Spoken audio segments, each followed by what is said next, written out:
Back to Cameron Sports Podcast. It's your host here, Cameron Lindsay, back for another episode.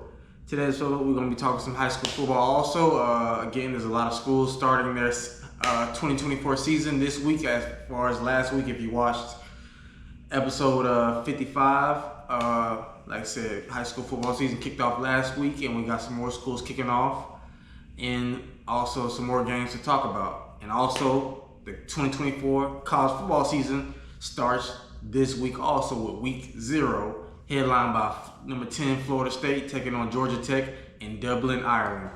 I'm going to give my predictions about that. I'm also going to give my conference 2024 conference champions. I'm going to give my 12-team playoff predictions of the 12 teams I think will make the 12-team college football playoff.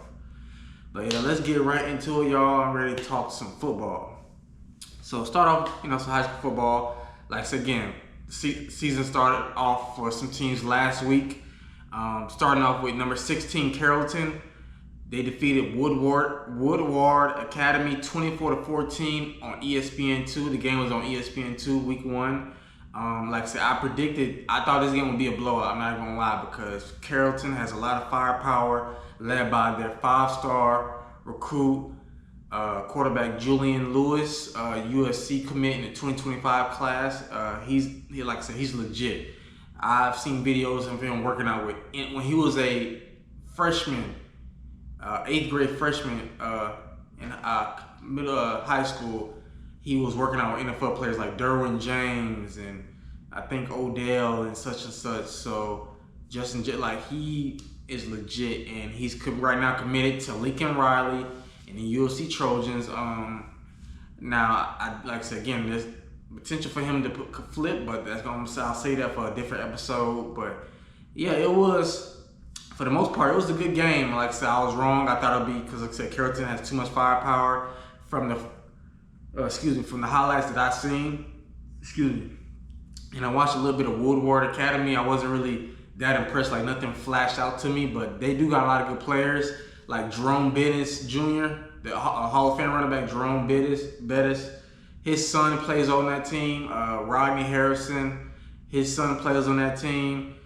They got a really good quarterback I forgot his name. He's committed to Navy. So Woodward Academy is a good team. They're one of the top teams in Georgia. As a matter of fact, they went to state last year. They finished runner-up in state last year in their district. And I just thought it would, because Carrollton has a lot of firepower, and it was a good game for the most part. Like I said, Woodward Academy did start off up 14-0, because it started off with Carrollton turning the ball over. Julian Lewis did throw an interception early in the game, but after going down like 14-0, Carrollton bounced right back and jumped up to after going down 7-0, they jumped up to a 14-7 lead, 21-7. Julian Lewis, he threw for 126 yards on 9 for 16 and 3 touchdowns, just that only 1 interception. So he turned it up quickly after throwing a pick. And last year he only threw 3 interceptions. So he had Julian Lewis sophomore year and his second year, his sophomore year, and last year. Because technically he should be a junior, but he reclassified, and he's now in the 2025 class instead of the 2026 class. So yeah, technically last year was his junior year. So he threw 48 touchdown passes his sophomore year, only 3 interceptions. He threw 48 touchdown passes last year and only 3 interceptions. And now he started off the season with 3 touchdowns, 1 pick. I do expect him to have another monster season. But yeah, it was a pretty good game. I watched it. Like I said, after going out on a nice date with my lovely girlfriend, my beautiful girlfriend, Lovely. Shout out to you, I love you. But yeah, it was a really good game for the most part. Like I said, I'm really getting into high school football this season, like I told y'all. But I expect Julian Lewis to have a really big season his senior year. I expect Carrollton to be competitive, and And also another game from last week, number 6 Milton defeated number 21 Beaufort 13-10 in week 1. This game I knew I got right was a good game. Like I said, Buford has an amazing defense with players that can fly around to the football, D-line, linebacker, safety. So I knew their defense would be good. It's just the offense I was questioning, like who's going to be the starting quarterback? Are the receivers going to step up? I believe Buford will be able to run the ball. Milton, I was confident in on their offensive side of the ball. Their quarterback is good. They got an elite 4-star receiver in CJ Wiley, a Florida State commit. He had 7 catches for 70, 80 yards and a touchdown against Buford. So he had a solid game, especially a game that it rained. It was like a rain delay. I'm sitting here at home waiting for the game to start, but it wasn't delayed due to rain. It was delayed due to lightning. So correction, sorry about that. I'm not no weatherman, but yeah. And then the game finally resumed in the second half. Milton led Buford at the half 6-0.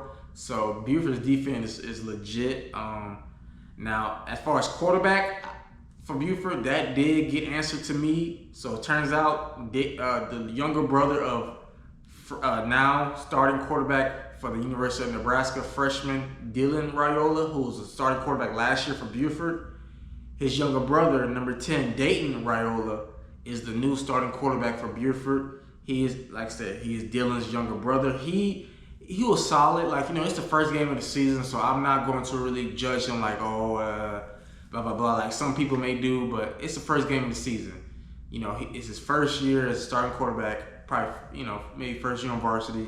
So I want to see I look forward to seeing what he got. If he's anything somewhat half of what his older brother is, Dylan, who's look like he's going to be a monster in Nebraska. I watched Nebraska spring game, and Dylan is legit.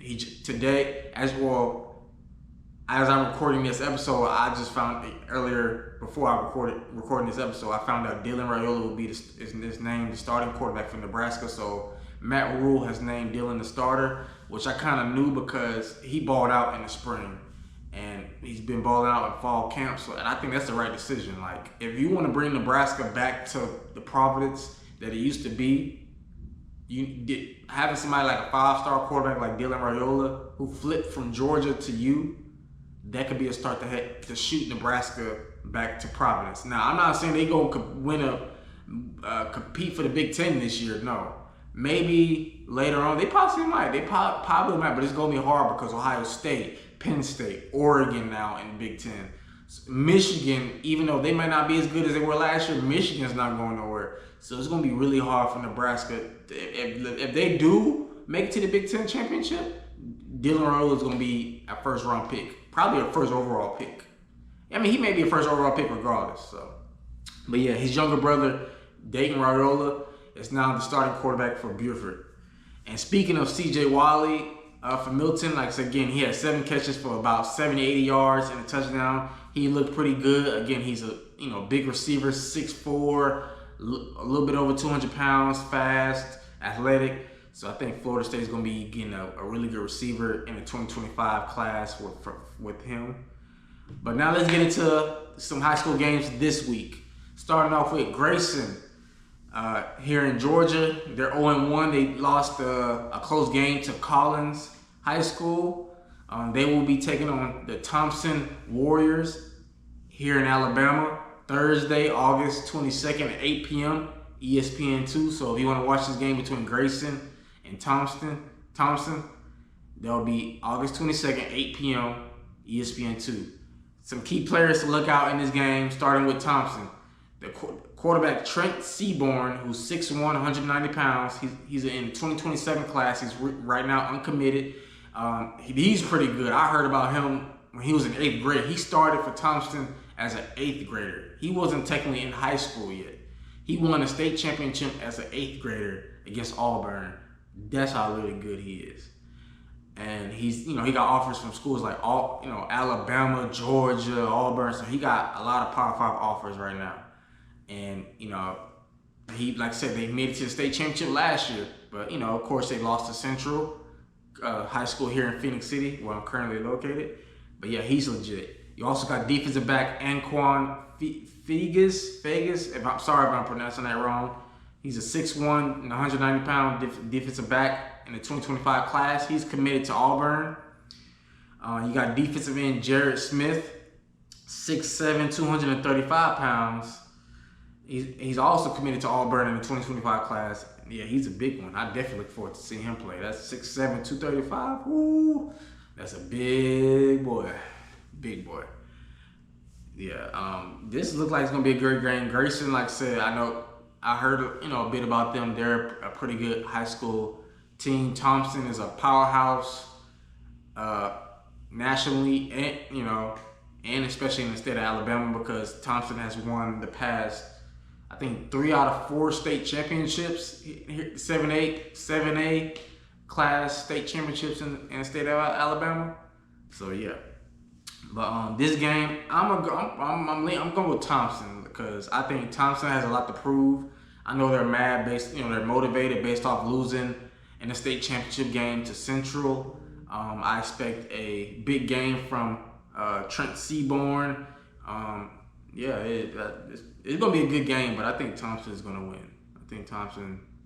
Now, if they lose, would it shock me? No, because Grayson is a really good team also in their own right. Next game, we got number 6 Milton, 1-0, coming off a win against Buford, taking on number 20 American Heritage in Florida. That'll be Friday, August 23rd, 7 p.m. on ESPN. Like I said, again, Milton, really good team. Like I said, this is their second game of the season. American Heritage, this is their first game of the season. They'll be kicking it off against number 6 Milton at home. Some key players to look out and forward to in this game will be starting off with tight end Ethan Baraberth, 6'3", 235-pound tight end for Milton. He's committed to Georgia. Defensive end Ryan Gee, who's 6'5", 230 pounds. He's committed to Auburn in the 2025 class. Next up, we got quarterback Luke Nickel, 6'2", 205. He's committed to Miami in the 2025 class. You got wide receiver CJ Wiley, 6'4", 195 pounds, committed to Florida State. You got defensive back Tyler Redmond, 6'2", 180, committed to Tennessee in the 2025 class also. Now for American Heritage, some key players to look out for on their team. You got running back Di Bell, 6'2", 195, committed to Texas in the 2026 class. Defensive lineman Brandon Bennett, 6 foot, 180 pounds, 2026 recruit, uncommitted right now. You got athlete Brian Lewis, 5'11", 200 pounds. He's a recruit in the 2025 class, uncommitted. You got wide receiver Gregory Xavier Thomas, 6'2", 190. He's a 2025 recruit, currently committed to Florida State. You got defensive back Malachi Tony, 5'10", 185. In the 2026 class, committed to the University of Miami.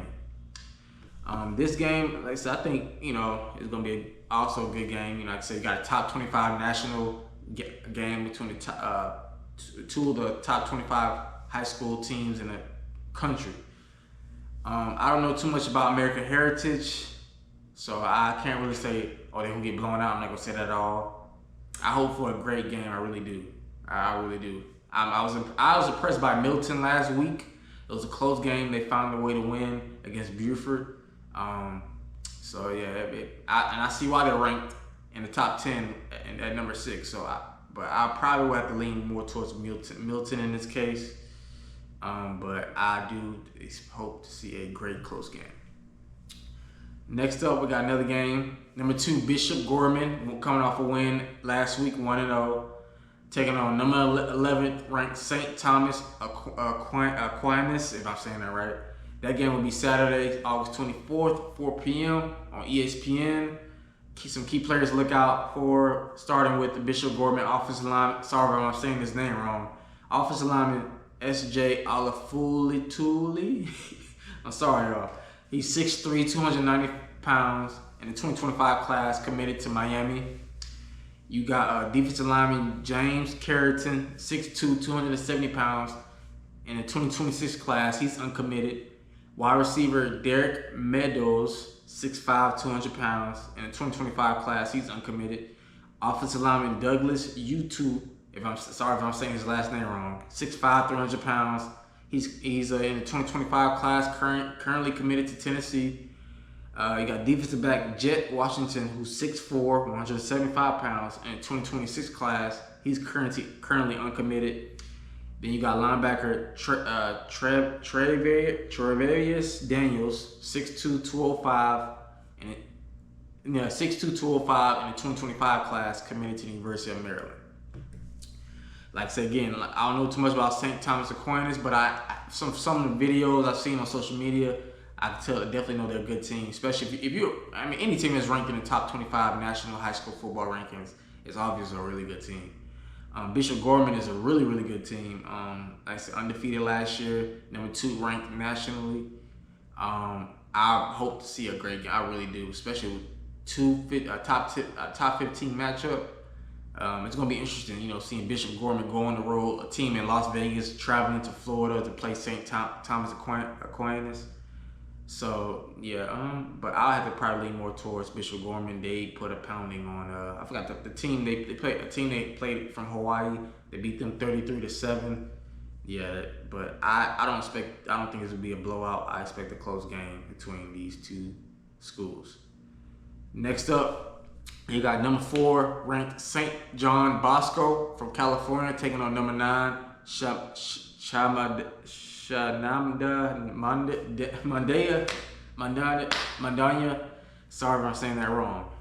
That's Saturday, August 24th, 8 p.m. on ESPN. Key players to look out for, starting with St. Bosco.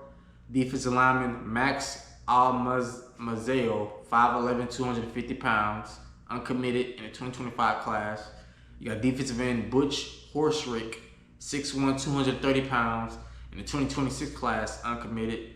Defensive back Tay Lockett, 5'11", 180 pounds. In the 2026 class, committed to Arkansas. Wide receiver Daniel Odom, 6'1", 180. In the 2026 class, uncommitted right now. Defense, and next you got defensive end sorry I'm saying this wrong. EP Sintaleme. It's hard to pronounce that. 6'5", 220 in the 2025 class, committed to UCLA. Now some key players look out for number 9 ranked Chaminada-Madonna. Starting with wide receiver Jabari Brady, 6'1", 185 in the 2026 class, currently uncommitted. Then you got athlete Derek Cooper, 6'1", 190 in the 2026 class, also, he's uncommitted. Defensive back Chris Edwald, 6 foot, 165, committed to the University of Miami in the 2025 class. Then you got wide receiver Kobe Howard, 5'11", 185 in the 2025 class, he's uncommitted. Then you got quarterback Zach Kazik, sorry if I'm saying it wrong, 6'1", 200 pounds. In the 2027 class, he's uncommitted. Like I said, this is a really good game. Chaminada, like I said, they were a really good team last year. They have really good players like Jeremiah Smith, who's going to be a freshman at Ohio State. JoJo Trader, who's going to be a freshman wide receiver at the University of Miami. And I forgot their quarterback, he was 6'7". He's going to be a freshman at NC State. So, Chaminada is going to be replacing a lot of key players, but they got a lot of good players also that's going to be stepping up. I don't know too much about St. John Bosco. I do know, but I haven't really able to watch film. I will, after this week, watch more film on them. But this is going to be a really interesting game right here. I can't pick a winner because it's like I really don't know. I just want to study this game, watch this game, take notes, the film that comes up like I did for, Buford. Because like I said, for Buford, I know I watched, their film, mostly the defensive players, but I didn't know who their starting quarterback is. I know now, Dayton Raiola. So that's what I'm going to do from this game, but I expect a very, very good game, whether it's high scoring or low scoring. And lastly, we got a game here in Phenix City. Prison Valley taking on number 22 ranked Central High School here in Phenix City, Alabama. That'll be Friday, August 23rd, 8 p.m. Some key players to watch out for Central. Quarterback Andrew Alford, 6'1" at 185, 225. In the 2025 class, he's uncommitted. Defensive end Tristan Lyle, 6'1", 220. In the 2026 class, he's uncommitted.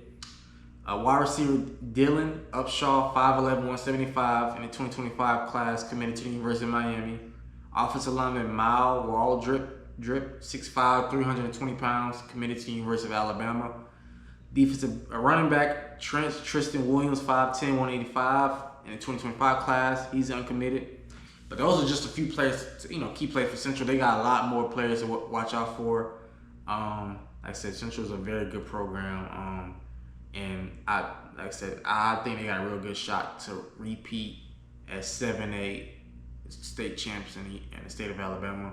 It's going to be hard, because they most likely probably will have to play Thompson again.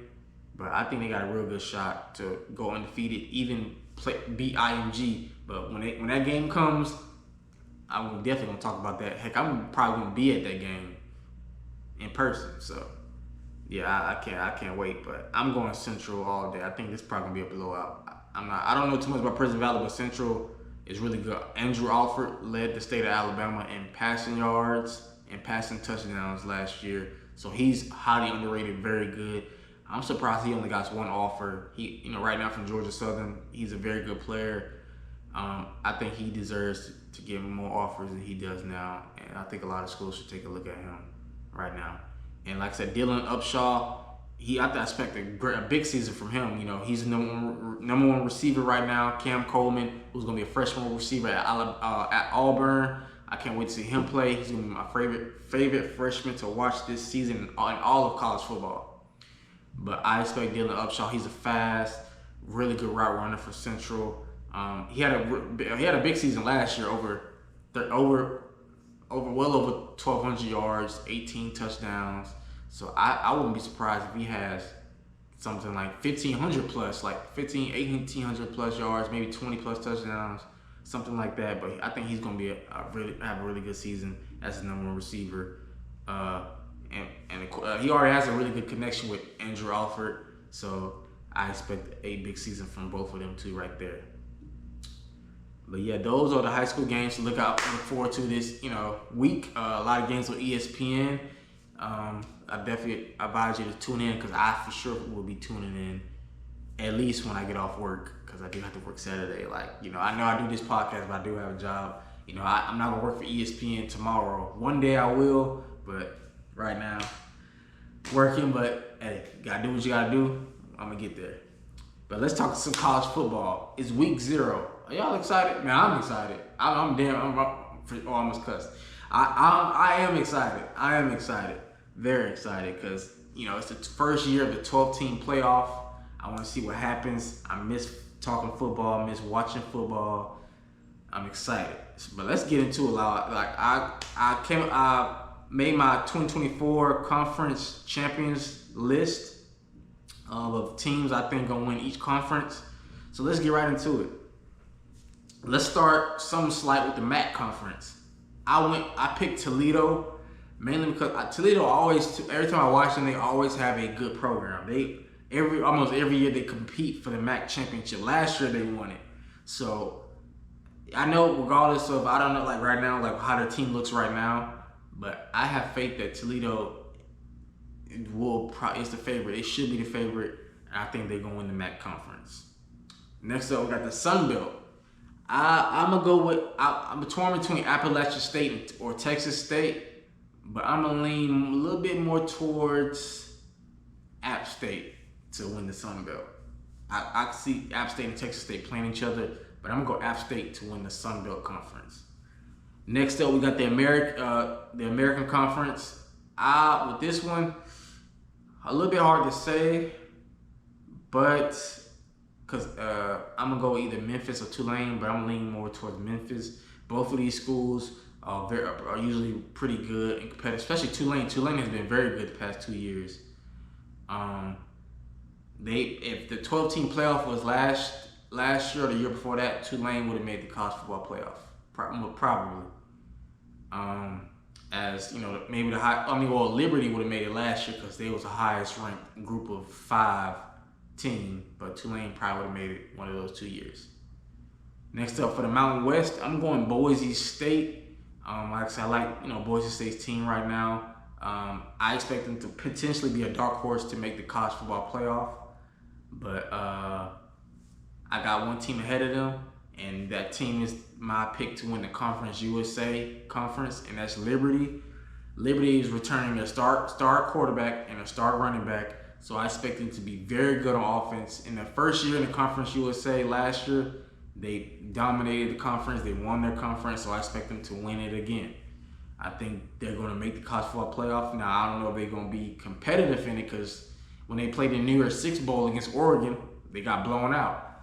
But I do expect Liberty to make the college football playoff, and I will get more into that when I give the rest of my 11 teams to make the college football playoff. Now let's get into Power 4 schools. For the Big 12, I'm gonna go Utah. I would have picked West Virginia, but I'm not a casual. I'm not gonna just pick West Virginia. Now I do expect West Virginia to compete. I do expect us to compete and potentially make the Big 12 championship game because we got Garrett Green, our senior quarterback, who balled out. Who showed me that he deserved to be our starting quarterback. We got Rodney Gallagher. We got a transfer from Oklahoma State. We got C.J. Donaldson. We got Jaheim White, sophomore. We got a two-headed monster at running back. We got some very good receivers. We got a pretty good O-line, even though we lost Zach Frazier in the NFL draft. We got a really good offensive line. It's just really about our receivers. Are our receivers going to step up and how our defense is going to look. But we won 9 games last year, won our bowl game against North Carolina, even though Drake made him play. But we still won. So I got high expectations this year. Last year I didn't because I just wanted us to make a bowl game. But this year I have high expectations. I got WVU winning 10 games. But I'm going to go Utah because Cam Rising is coming back. Utah has always coached very, very well. The past couple of years, the past 3 years, they won the Pac-12 championship twice, two years in a row, even though the Pac-12 is no more now. And Washington won the last Pac-12 championship. Utah is very good, so I expect them to.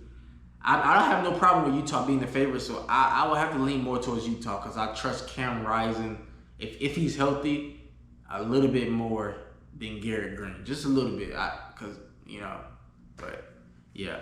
As far as the ACC, now I thought about this a little bit, like Clemson, Florida State, but I'm gonna have to lean more towards Florida State. I like their head coach. He's a very good coach, Novell. They got transfer quarterback DJ Ugangale. I know they're gonna be missing Johnny Wilson and Keon Coleman, and missing some key Jared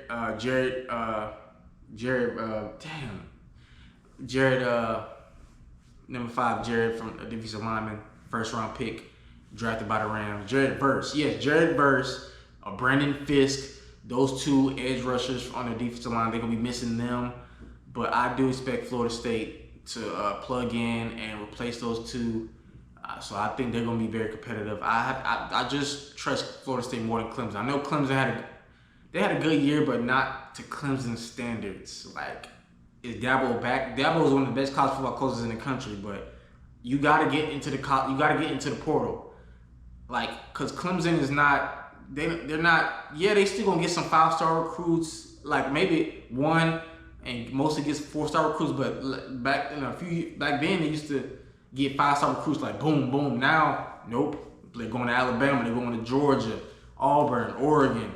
So if I'm Dabo, you gonna have to change a little bit, man. You got to mix it up. I know you like to develop straight out of high school, but there's nothing wrong with transfers, especially if you want to compete. There's nothing wrong with that. And plus, right now, I don't really trust Cade Klubnik. It's like his freshman year when he took over for DJ Ungale. DJ got benched. Cade was good. We thought Cade was gonna be a monster. He probably gonna be the next Trevor Lawrence or Deshaun Watson, but he had a down year last year. So I don't know. He just got to show me more. And they did lose their star running back in the NFL draft. So yeah, but I have to lean more towards Florida State. Next, for the Big Ten, this one was real hard. The Big Ten was real hard because I'm Ohio State and Oregon. But I'm gonna say this: I'm gonna go Oregon beats Ohio State in the regular season because it's at Oregon, so they got the home field advantage. I'm gonna slightly go Oregon, but I think Ohio State beats Oregon in a rematch in the Big Ten championship game. But either way, both schools will get in the playoff. I'm going to get into that in a minute. But I got Ohio State winning the Big Ten. The SEC, I thought about it a little bit, but I'm going to go Georgia because I feel like we're disrespecting Georgia too much. Like, Texas is in and Bama beat Georgia last year. Georgia has a potential first overall pick at quarterback in Carson Beck. He's legit. I wouldn't say he's better than Shedeur. Me personally, I would go with Shedeur. But even though Georgia is missing a lot of key pieces from their defense, even a little bit on offense, but I expect Georgia to plug in. Like they always have players step up. So I expect them to be fine. I think even though they got a hard schedule, they got to play Texas on the road. They got to play Alabama on the road. They got to play Ole Miss on the road. They got to play Tennessee on the road. So, yeah. Oh, it's raining, y'all. But, yeah, I'm going to have to lean towards Georgia. Like I said, I'm not a Georgia fan, but I believe in Kirby. I believe in that defense led by Mikael Williams. They got some talented freshmen with KJ Bolden as safety. Number 1 safety in the 2024 class. They got Elvis Robinson, the number 1 recruit overall in the ESPN 300 from IMG. I think both of them gonna get very good playing time for Georgia, so they're gonna be an impact. Them 2 freshmen. So look out for KJ Bolden, number 4, and number 2 at safety, and number 12. What's his number? I think his number is, I forgot what's Elias Robinson at corner. Them 2 freshmen were going to step up for that defense. But I'm going Georgia to win the SEC. But now let's get into my 12-team playoff. Starting with my number 1 seed is Ohio State. I think Ohio State will be the number 1 seed. I got them, again, winning the Big Ten. So the 12-team format works like this. So the highest ranked 4 conference champions automatically get a first-round bye. So my first team is Ohio State. My second team ranked at number 2 seed is Georgia. Number 3rd seed, I got Florida State. 4th, I got Utah. So them 4 schools, I got a first round bye. Next, I got the next schools I got in are Texas at 5, Oregon at 6, I got Ole Miss at 7, Missouri at 8, Alabama at 9, Penn State at 10, Notre Dame at 11, and Liberty at 12. Like I said, I got Liberty as the highest ranked group of 5 team to make the 12-team playoff. And so how the playoff will work is, here's the matchups. This is how it will work. Again, Ohio State will get a first round bye. Number 2, Georgia will get a first round bye. Florida State will get a first round bye. Utah will get a first round bye. Liberty, as a 12th seed, will have to play the 5th seed Texas on the road at Texas. So Texas would host a playoff game in the first round. Then the 9th ranked team will play the 8th team. So in this case, in my prediction, Alabama, as a 9th seed, will play Missouri, the 8th seed, at Missouri on the road. Number 11th ranked will play 6th ranked. So in this case, Notre Dame, that I got as an 11th seed, will play Oregon, number 6 seed, on the road. Then Penn State, I got the 10th seed. They play a 7th seed, which I got in Ole Miss. So that's how it'll work. The first highest ranked 4 conference champions get a first round bye. Everybody else, the highest ranked teams after that, the higher ranked team will host a home playoff game. So, yeah, those are my predictions. Let me know what y'all think. Do y'all agree with my list? Again, the teams I got making the college football playoff: Ohio State, Georgia, in this order: Ohio State, Georgia, Florida State, Utah, Texas, Oregon, Ole Miss, Missouri, Alabama, Penn State, Notre Dame, and Liberty. Like I said, I have my reasons based off of schedule, based off how I watch the spring games, returning starters, coaches. I think all these teams have a real good shot to make the college football playoff. Even though Nick Saban is retired, I think Alabama has a lot of talent to still possibly make it. And yeah, but those are my teams. But let's get into, lastly, my predictions for week 0. To start the 2024 college football season. Number 10, Florida State will play Georgia Tech in Dublin, Ireland, August 24th, 12 p.m. So in the foreign country, I'm going Florida State easily. Even though Georgia Tech has been better, they got a new coach, so I think they will have a pretty solid season. But I don't think it's gonna be close. I I expect DJ Uiagalelei to have a good game. Florida State is clearly the better team, so I expect Florida State to win this game easily. Next up, we got Montana State taking on New Mexico, Saturday, August 24th, 12 p.m. I'm going to go New Mexico. Even though Montana State is a good FCS team, but New Mexico, they were pretty solid last year. But I'm going to go, and maybe in a close game, I'm going to go New Mexico State. New Mexico in a close game over Montana State. Next, we got SMU, who's newly in the ACC, taking on Nevada. I'm going to go SMU. SMU is a surprisingly good team. I think they're going to have a pretty solid year in the ACC. I wouldn't be surprised if they actually compete, be one of the top 4 teams in the ACC next year, maybe 3 behind Florida State and Clemson. So I think SMU is going to be pretty good, better than we think this year. They're going to be legit. They play August 24th, 8 p.m. on the road in Nevada to play University of Nevada. Lastly, we got Delaware State taking on Hawaii August 24th, 11:59 p.m. Let's be honest, not a lot of us probably going to be up to watch that game. I'm going to go Hawaii to win that game. But yeah, everything I wanted to talk about today's episode. Like high school football is back, college football is back. It's going to be a lot of games this week, so